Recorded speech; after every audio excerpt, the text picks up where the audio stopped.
देखिए, true stories पर based या उनसे इंस्पायर्ड जब भी कोई फिल्म बनती है या सीरीज बनती है तो मुझे पर्सनली बहुत अच्छा लगता है, क्योंकि इस वजह से, इस बहाने से हमारे देश के कोने कोने में छुपी कई स्टोरीज या उनके जो अनसंग हीरोज होते हैं वो हम्म। उजागर हो जाते हैं और उनके बारे में सबको पता चल जाता है। और इसी में शुमार होने वाली है सोनी लिव की soon to release series real Kashmir football club, जिसके बारे में बात करने के लिए आज हमारे साथ है one of the finest actors of today's time, Mohammed Zeeshan Ayyub. ढेर सारी थैंक बातें यू। करेंगे इनसे, बट सबसे पहले जीशान, बहुत बहुत स्वागत है आपका पंजाब केसरी नवोदय टाइम्स में। बहुत बहुत धन्यवाद।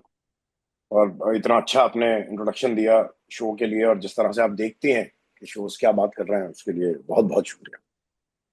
एंड मुझे जेन्युइनली जब इस तरह की कहानियां बनती है ना, जो शायद वैसे अखबार के किसी एक छोटे से कॉलम में सिमट के रह जाए, आम हिंदुस्तान उसके बारे में नहीं जान पाए, लेकिन इनके जरिए हिंदुस्तान का कोना कोना, जहां जहां लोग देख पाएंगे, उन्हें पता हम्म। चलेगा। बिकॉज जैसे आप लोग भी शायद अपनी सीरीज में कह रहे हैं, it is not just about football, it is about friendship and it is about hope.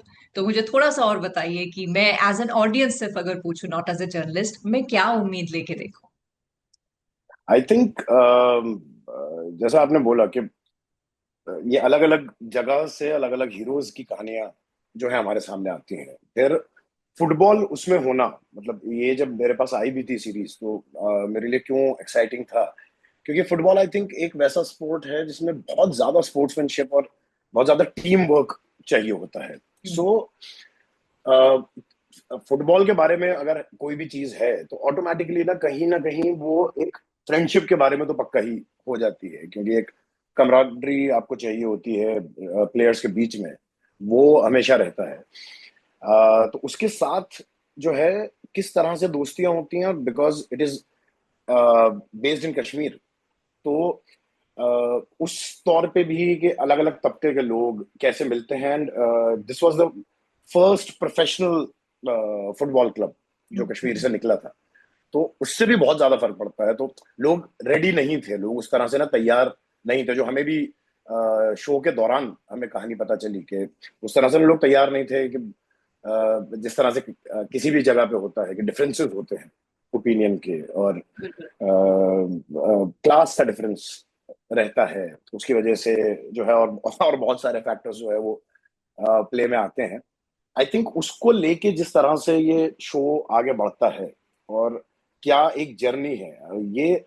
I think ये पहला वो मैंने देखा है इंडिया में, कम से कम जितना मुझे याद आ रहा है, हो सकता है कहीं बीच में हो, ये एक्चुअली उस क्लब के बारे में, उस टीम के बारे में शो है ये, और किसी चीज के बारे में नहीं है। और जैसी टीम का नाम आता है, आई थिंक फ्रेंडशिप भी आती है, होप भी आती है, एक अंधेरे में दिया जलाने वाली बात बन जाती है। तो I think it has its novelty, एक नयापन जो है वो बहुत है इस शो में।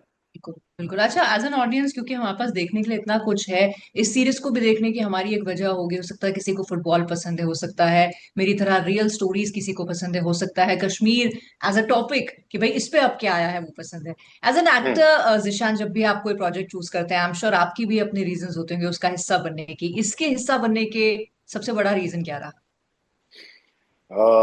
आई थिंक जो मैंने अभी बोला आपको, ऑलमोस्ट वही है कि मुझे हमेशा लगता है कि जिस भी कहानी का मैं हिस्सा बनूं, कहानी कहने में मैं मदद कर रहा हूं या उसके साथ खड़ा हूं, उसका ना कोई समाज के साथ ना कोई रिलेवेंस होना चाहिए। मुझे हमेशा ना ऐसा लगता है as a responsibility, being a citizen, कि यार आपकी सोसाइटी से ना आप बात करें। ये हमारा जरिया है बात करने का, मतलब आप लोग न्यूज में बात करते हैं, हम लोग अपने आर्ट के थ्रू उस तरह बात करते हैं।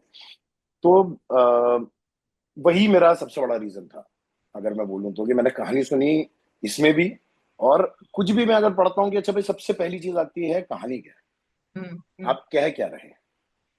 फिर उससे ज्यादा तो नहीं, पर ऑलमोस्ट उसके बराबर ही फिर मेरा एक और चीज आती है, वो होता है इंटेंट क्या है आपका ये बनाने का। आप क्यों ये बनाना चाहते हैं? आपका सिर्फ ये है कि अरे यार ऐसा बनाते हैं ना लोगों को पसंद आता है और हम इससे पैसा कमा सकते हैं। अगर सिर्फ इस इंटेंट से हो तो फिर मैं ना बहुत ज्यादा मेरा इंटरेस्ट रहता है नहीं। मुझे लगता है कि अरे यार, अब फिर आप ना अपने आप को झोंकेंगे नहीं वो बनाते हुए। जब आदमी पैशनेटली उसके पास एक बात कहने को होती है, तब चाहे वो डायरेक्टर हो, चाहे वो राइटर हो, चाहे वो डीओपी हो, चाहे वो साउंड डिजाइनर हो, चाहे वो प्रोडक्शन डिजाइनर हो, पूरी टीम, अगर हम्म। सबका एक विजन हो कि यार हमें ना ये कहना है यार इससे, तो आप ना कभी हिलते नहीं है। सारे एक्टर्स भी फिर मिल जाते हैं, एंड वो लड़ाइयाँ नहीं होती फालतू की कि ईगो इश्यूज जो बहुत ज्यादा रहते हैं कई बार, वो सब खत्म हो जाता है।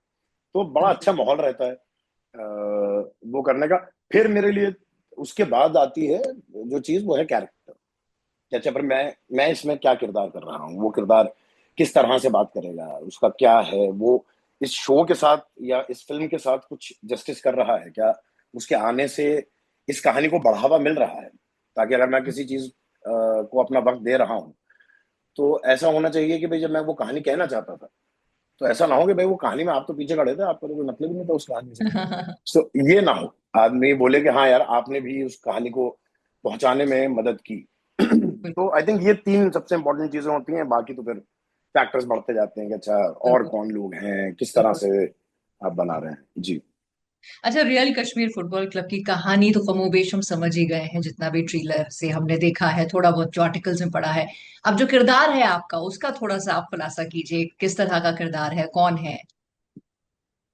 तो सोहेल मीर नाम है मेरे किरदार का, और ये फाउंडिंग मेंबर तो थे ही, बल्कि एक लेवल पे इन्हीं के दिमाग में पनपा था ये आइडिया कि एक ऐसा क्लब जो है वो जरूरत है कश्मीर को, क्योंकि फुटबॉल का पैशन जो हमें भी, मुझे भी एक्चुअली पहले पता नहीं था ज्यादा, बहुत ज्यादा पैशन था कश्मीर में फुटबॉल को लेके, और वो लोग उतना क्रिकेट पे या बाकी स्पोर्ट्स पे नहीं गए थे जितना वो फुटबॉल पे थे। हम्म। तो अ, ये वो वैसा आदमी है, एक गो गेटर है। तो मेरे लिए वो बड़ा एक्साइटिंग था कि यार उस तरह के ना कैरेक्टर्स ज्यादा किए नहीं, कि थोड़ा सा मैनिपुलेट कर लेता है लोगों को सही काम निकालने के लिए। तो मोटे तौर पे मैं यही बताऊंगा, क्योंकि आगे मैं अगर कुछ बोलूंगा ना तो फिर शो रिवील होना शुरू हो जाता है। Right, but right, right. हाँ, बट गो गेटर है, और बहुत ज्यादा पैशनेट है, और अपने एम को लेके बहुत ज्यादा, और मतलब एकदम वो अर्जुन वाला के एकदम चिड़िया की आंख, कि भाई ये करना है, कैसे भी करना है, साम दाम दंड भेद बस पहुंचना है। तो ब्रीफ ये ही मैं दे पाऊंगा अभी। राइट। अच्छा, जो ये कहानी है, it is actual about the two visionaries जिनकी वजह से ये फर्स्ट प्रोफेशनल फुटबॉल क्लब बन पाया। तो आपका जो कैरेक्टर है वो उन्हीं रियल इंसान का है या उनसे इंस्पायर्ड है? Inspired, inspired. ओके। मतलब हम दोनों का ही, मानव का भी वैसा ही है, मेरा भी वैसा ही है, और एक्चुअली सारे प्लेयर्स का। तो everyone is inspired by a particular character, but क्योंकि वही वाली बात की एक बड़ी क्लैरिटी थी आई थिंक शुरुआत से, कि डॉक्यूमेंट्री नहीं है, hmm. Eventually it's a fictional show. तो वैसा ही रहना चाहिए, फिक्शनल शो ही दिखना चाहिए, और वही हम लोगों ने मेंटेन करने की कोशिश की कि भाई ऐसा, उसकी जरूरत नहीं है कि, जैसे मैं उससे बहुत ज्यादा अग्री नहीं करता, पर वो मेरा बड़ा पर्सनल है वो, किसी का कुछ और हो सकता है कि भाई अरे ये कैरेक्टर ऐसे बोलता था तो उसको ही किया, वैसे ही किया जाए। क्योंकि मेरा हम्म। मानना है उसमें ना सारा ध्यान जो है लोगों का इस बात पे चला जाता है कि अरे झूठा तो नहीं लग रहा, अरे मिमिक्री अच्छी कर रहा है नहीं कर रहा, इसने आवाज वहां तक पहुंचाई, नहीं इसकी आवाज थोड़ी सी अलग। आप ऑडियंस का दिमाग कहीं अलग जगह ले जाते हैं। तो मुझे हमेशा लगता है कि इट्स बेटर के आप कमिट ना करें। ये हम्म। चीज बात ये है कि भाई हम इंस्पायर हुए ये कहानी कहने के लिए, किस तरह का कैरेक्टर डिजाइन हो जो कि इस जी। कहानी को सबसे बेहतर तौर पे सामने पहुंचाए। तो जैसे मेरी इत्तेफाक से बाद में मुलाकात हुई, हो सकता है ये आपका सवाल आगे आता, पर मेरी इत्तेफाक से मुलाकात हो गई। मैं देयर वाज नो इंटेंट कि हम लोग मिलें, जिन जिन लोगों के किरदार हम कर रहे हैं। मैं एक पार्टी में था दोस्त के साथ कश्मीर में ही, और वहां पे वो मिले, और ऐसी बात हो रही थी कि अरे आपका कुछ देखा है, आप कैसे कश्मीर में, मैंने कहा अरे शूट के लिए आया हूँ। तो उसने, अरे क्या शूट कर रहे हैं आप? तो मैंने बोला ऐसे ऐसे, अरे क्लब। तो एकदम हंसने लगा, कह रहा अच्छा शुरू हो गया। अरे, शुरू हो गया मतलब मैं समझा नहीं। वो बोले अरे आप मेरा ही किरदार कर रहे हैं। ओके। तो मैंने कहा ओ अच्छा। तो बोले हाँ मतलब वो हम लोग पहले सारी मुलाकातें वगैरह होके कहानी वहानी के लिए सब लोग मिले थे, उसके बाद हमें पता लगा था कि होने वाला है, बट एग्जैक्ट डेट नहीं पता थी। तो अच्छा आप उसके लिए आए हुए हैं, it's nice to meet you. और वो काफी अलग थे, जिस तरह का किरदार मेरा बनाया गया है उससे काफी अलग थे, लेकिन मुझे लगा कि नहीं, लेकिन जो चॉइस राइटर्स ने और डायरेक्टर ने रखी, मेरे किरदार को जिस तरह डिजाइन किया, आई थिंक कहानी पहुंचाने के लिए वो ज्यादा जरूरी था। राइट। तो तो ये मोटे तौर पे फिक्शन काफी है इसमें, पर हाँ ओके। बेस्ड ऑन रियलिज्म, मतलब रियल स्टोरी। जी जी जी। अच्छा, मानव चूंकि कश्मीर से हैं तो उनके लिए तो ये एक थोड़ा सा पर्सनल कनेक्शन भी हो गया, इसका हिस्सा बनना, शूट करना। हम्म। आपके लिए हम्म। कैसा रहा वो एक्सपीरियंस वादी में शूट करने का? मुझे बहुत मजा आया। और मैं इससे पहले एक आध बार गया हूँ कश्मीर, और बड़ी कमाल की जगह लगती है मुझे तो, मतलब खूबसूरत तो है ही बहुत ज्यादा। और इस बार इंटरेक्शन करने का मौका मिला लोगों से, वहां के लोगों से मुलाकात हुई इस बार काफी। और क्या एक्सपीरियंस था, मतलब हमने कुछ 1.5 महीने या 2 महीने हम ऑलमोस्ट वहां पे थे, और अलग अलग अलग लोकेशंस पे हम लोग शूट कर रहे थे। मतलब अभी भी मैं, आप बोल सकते हैं, क्रेव कर रहा हूँ कि यार जो है कुछ ऐसा मौका लगे कि दोबारा जो है कश्मीर जाएं और एक लंबा वक्त वहां पे बिताएं। तो आई लव्ड इट। और बाकी पढ़ते तो रहते ही हैं आप, तो आपको एक वो भी लगता है कि अरे हाँ यार, एक ना कहानी, ऐसी जगह जहाँ पे, जहाँ की कहानियों के बारे में बात नहीं होती, हाँ। ऐसी जगहों पे शो बन रहा है, या कुछ भी हो रहा है, फिल्म बने, कुछ भी बने, तो वो और ज्यादा मजा देता है कि अरे यार कुछ नई बिल्कुल। दुनिया एक्सप्लोर करने को मिलेगी, कल्चर एक अलग देखने को मिलेगा। तो वो एक एक्साइटमेंट मेरे लिए बहुत ज्यादा correct, and I agree with you के कश्मीर जब टॉपिक आता है तो लोगों के परसेप्शंस बहुत अलग अलग होते हैं, अलग अलग चीजों से, डिस्पेयर था। से या जो भी कुछ हुआ उससे लोग जोड़ के देखते हैं। आई थिंक ऐसे में ये बड़ा रिफ्रेशिंग होगा इस शो का आना, क्योंकि ये उन सारी चीजों के बारे में है ही नहीं जिसके हमारे शायद परसेप्शंस है कश्मीर से जुड़े। जी।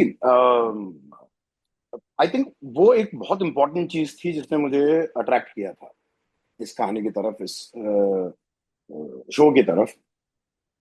आपने बिल्कुल सही बोला, हमेशा क्या होता है कि हम ना एक ऊपरी आइडिया के ऊपर जो है ना बात हो जाती है, या तो वहाँ की नेचुरल ब्यूटी को एक्सप्लोर किया गया गानों में कि हीरो हीरोइन नाचेंगे उसके अराउंड उन वादियों में, और क्या बर्फ पड़ रही है और क्या खूबसूरत वो है, या फिर एकदम ही एक जो दूसरी डार्क साइड है, या फिर सिर्फ उसके बारे में बात हुई।